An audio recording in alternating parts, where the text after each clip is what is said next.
During his 2 decades at the helm of General Electric, Jack Welch redefined the role of the modern CEO.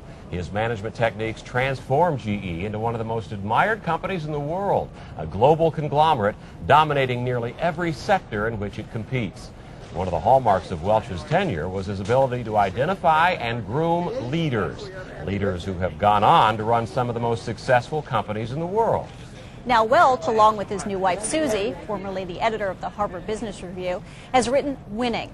The book, a management guide for businesses big and small, lays out Welch's principles on how to lead, hire, and get ahead.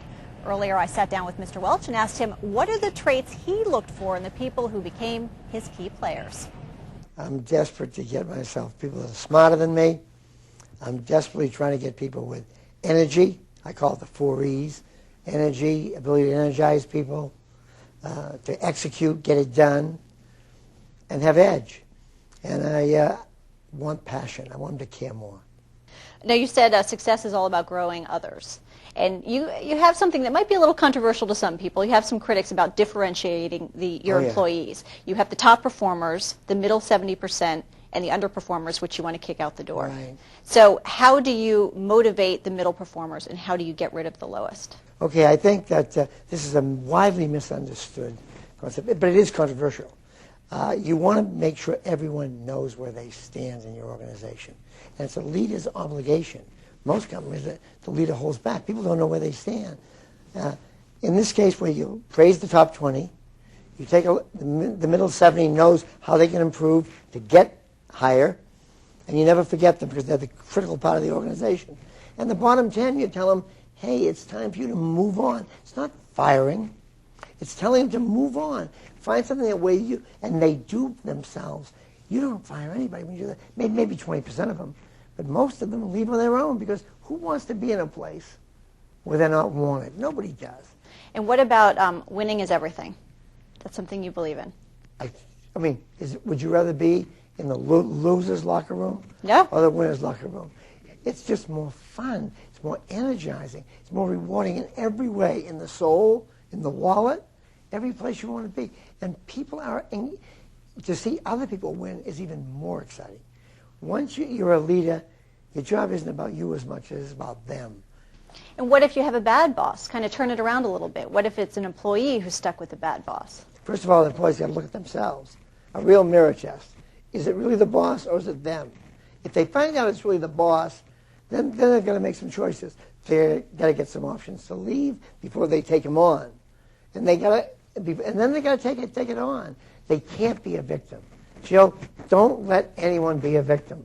They got to take charge of their life. This is something you can really speak on. Working with your spouse or your siblings or your parents, how do you go home at the end of the day and take work out of the equation? Well, I think it's probably pretty hard. I think that it'll always be in the background. It's always there. But if you've got a full, interesting life, you've got plenty of other things to do. But I see it as an opportunity. I think there's nothing better than being on the same wavelength. You're talking about the same issues. I mean, writing this book with my wife was we never left it. We had such fun with it. We talked about it in the morning, noon, and night. A lot of companies talk about this work-life balance, but really it comes down to the employees. The company wants to make money. The company wants to succeed. So how can an employee really achieve a work-life balance if there are more and more demands from work? Well, first of all, employees got to make a clear-cut choice as to what they want to do, and they got to understand their life and make a deal with themselves as to what they want to do. But then they can't think of the company. You said it just right. They can't think of the company as solving their problem. They've got to deliver on their own and over-deliver. I call it the old-fashioned chit system. If I work for you, Jill, and I deliver and make you look good and the company win, when I need flexibility, you will give it to me. The big word is if there. If on the other hand, if I tell you, I'm sorry, Jill, you've got a big report due Friday, but I can't be around Thursday to help you with it. If I do that a couple of times, you're not going to be interested too much in taking care of me. All right, final question. Yeah. And it's a two-parter. What's the best thing about being a boss, and what's the most challenging part of being a boss? The best part about being a boss is growing people. It is the thrill of all time. Give stock options, then watch the company win, and watch the people light up as they watch their lives change. I mean, I had such kicks over that. I like to watch these guys that are out there now who work for me running companies. It's an enormous thrill. The hardest part of a job is making the ugly decisions, letting somebody go. It's awful. And that's why you can never surprise them.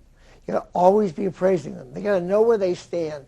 Every time, if you've got any manager watching the show, and they aren't thinking about, do my people know where they stand? Have I told them candidly how I feel about what I like about them and what they need to improve? Then they shouldn't be a manager. Because once you're a manager, it's about them, not about you. And Brad, you might call him pretty successful. Might want to take his advice here and now. I think you'd listen to what he says, like Tiger Woods coming over to teach you golf. I think you'd pay attention, right? I'll take it.